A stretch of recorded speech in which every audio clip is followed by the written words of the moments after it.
कि खेत खलिहान मिट्टी जल चुकी है, खेत खलिहान मिट्टी जल चुकी है, आसमान अभी बाकी है।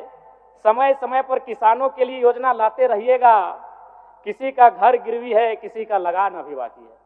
धन्यवाद अध्यक्ष महोदय। और पुनः कहेंगे, वास्तव में आप गांधी जी की तरह लगते हैं, एक बार स्वयं का आकलन कर लीजिएगा। जयराम जी। धन्यवाद अध्यक्ष महोदय।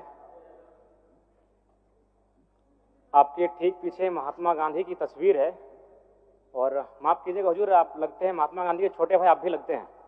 आपकी कद काठी, आपका वेशभूषा, आपकी शारीरिक बनावट भी एकदम बापू गांधी की तरह लगती है। वैसा तुलना उचित नहीं है जयराम जी। गांधी जी का एक कथन था, पिता थे, हम लोग साधारण आदमी हैं। चलिए, गांधी साहब कम नहीं है, और आपसे पाददेश पर बैठने का मौका मिला, ये हम लोग के लिए काफी है।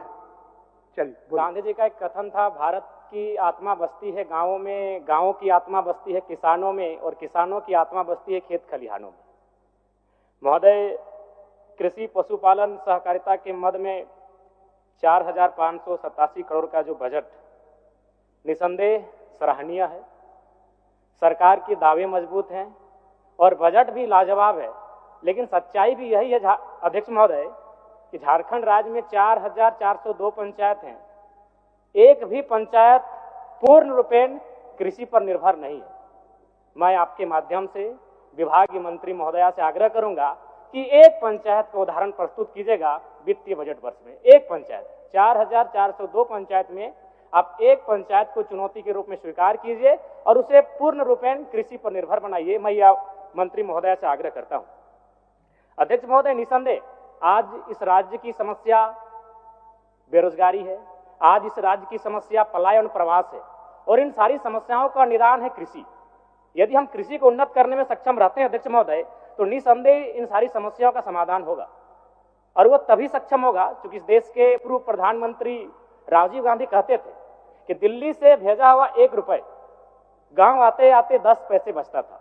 तो ठीक उसी प्रकार इस बजट में पारित कृषि के लिए 4,587 करोड़ का जो बजट है, अगर यह गांव सही सलामत पहुंच जाएगा अध्यक्ष महोदय, तो मैं कह सकता हूं ये सरकार के लिए बहुत बड़ी उपलब्धि होगी। अध्यक्ष महोदय, धान की खरीदारी तय समय अवधि में सीधे सरकार तय एमएसपी के साथ करना सुनिश्चित करे। सभी लैम्स और पैक्स इसके खरीदारी में जानबूझकर देरी करते हैं। देरी करने के कारण क्या होता है कि किसान मजबूरन अपना जो धान है वो बिचौलियों को उन्हें बेचना पड़ता है। ये गांव की सच्चाई है अध्यक्ष महोदय। इसलिए यदि सही समय पर धान को खरीदा जाए और धान का न्यूनतम दर निर्धारित किया जाए जो कि बाजार, तो हमें लगता है कि किसानों को आत्मनिर्भर होने का एक अवसर मिलेगा अध्यक्ष महोदय। अध्यक्ष महोदय, 30 मीट्रिक टन क्षमता वाले 107 कोल्ड स्टोरेज का निर्माण झारखंड में हुआ है, लेकिन इसका संचालन ठीक से नहीं हो पा रहा है। इसका मुख्य कारण है बिजली कनेक्शन में। झारखंड के जो पैक्स हैं वो सक्षम नहीं है, और मेरे हिसाब से जनता का जो बोझ होगा वो किसानों पर अतिरिक्त होगा। इसीलिए मैं विभागीय मंत्री महोदय से आग्रह करूंगा कि इसे सोलर में कन्वर्ट करने का प्रयास किया जाए। दूसरी बात अध्यक्ष महोदय, झारखंड में बड़े स्तर पर आईसीडीपी के माध्यम से गोदाम निर्माण किया जा रहा है, जिसका क्वालिटी बिल्कुल निम्न स्तर का है, और पैक्स अध्यक्ष को गोदाम एस्टीमेट दिए बिना कॉन्ट्रैक्टर मनमाने ढंग से कार्य कर रहा है। और जानकारी के लिए, आईसीडीपी सेंट्रल गवर्नमेंट द्वारा 1 अप्रैल 2021 को बंद कर दिया गया है, तो फिर ये झारखंड में काम कैसे कर रहा है अध्यक्ष महोदय, इसकी जानकारी को स्पष्ट करेंगे। अध्यक्ष महोदय, झारखंड माटी के लाल पद्मश्री सिमोन ओरांव जी, जिन्होंने छोटी छोटी नहरों को मिलाकर 3 बांध बनाए थे, आज इन्हीं बांधों से करीब 5,000 फीट लंबी नहर निकालकर खेतों तक पानी पहुंचाया जा रहा है। बिना आर्थिक संसाधन के, बिना सरकारी सहायता के, एक गांव का आम व्यक्ति अपनी इच्छा शक्ति से वह करके दिखला सकता है जो सरकार करने में सक्षम है। तो आवश्यकता है सरकार को अपनी इच्छा शक्ति को मजबूत करने की। अध्यक्ष महोदय, एक और जहां टोमेटो के सॉस बेचकर लोग अरबपति करोड़पति बन रहे हैं, और एक और हमारे किसान मूल्य ठीक ठाक नहीं मिल पाने के कारण उन्हीं टमाटर को सड़कों में फेंक रहे हैं अध्यक्ष महोदय। इसलिए अगर वास्तव में इस राष्ट्र को, इस राज्य को अगर उन्नत बनाना है तो कृषि को आपको उन्नत बनाना ही होगा। बिना कृषि का आप इस राज्य को, इस राष्ट्र को उन्नत नहीं बना सकते। अध्यक्ष महोदय, अध्यक्ष महोदय,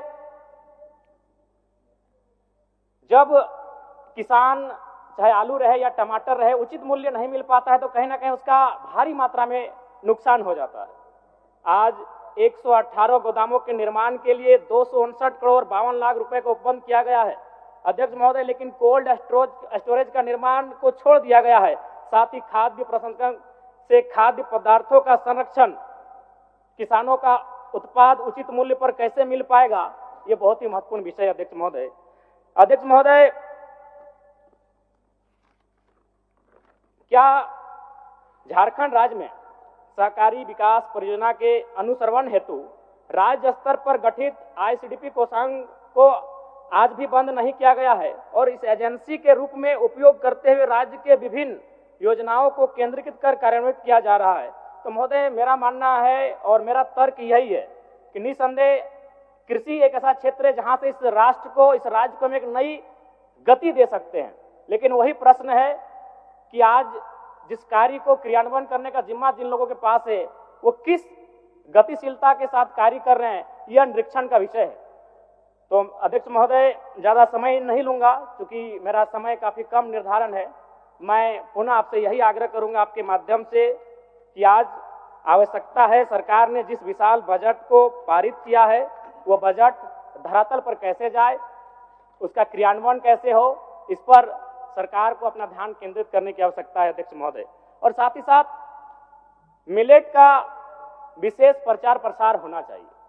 मिलेट यानी ऐसे अनाज जिसमें हम धान और गेहूं के अलावे, और मिलेट से हमें लगता है कि बहुत सारे फायदे भी हैं और आशा करते हैं इस दिशा में, चूंकि पढ़ी लिखी मंत्री महोदया काफी काबिल हैं, इस दिशा में वो बेहतरीन प्रयास करेंगी। चलिए अध्यक्ष महोदय, बस एक छोटी सी पंक्ति अगर आपकी अनुमति हो तो, कि खेत खलिहान मिट्टी जल चुकी है, खेत खलिहान मिट्टी जल चुकी है, आसमान अभी बाकी है, समय समय पर किसानों के लिए योजना लाते रहिएगा, किसी का घर गिरवी है, किसी का लगान अभी बाकी है। धन्यवाद अध्यक्ष महोदय। और पुनः कहेंगे, वास्तव में आप गांधी जी की तरह लगते हैं, एक बार स्वयं का आकलन कर लीजिएगा।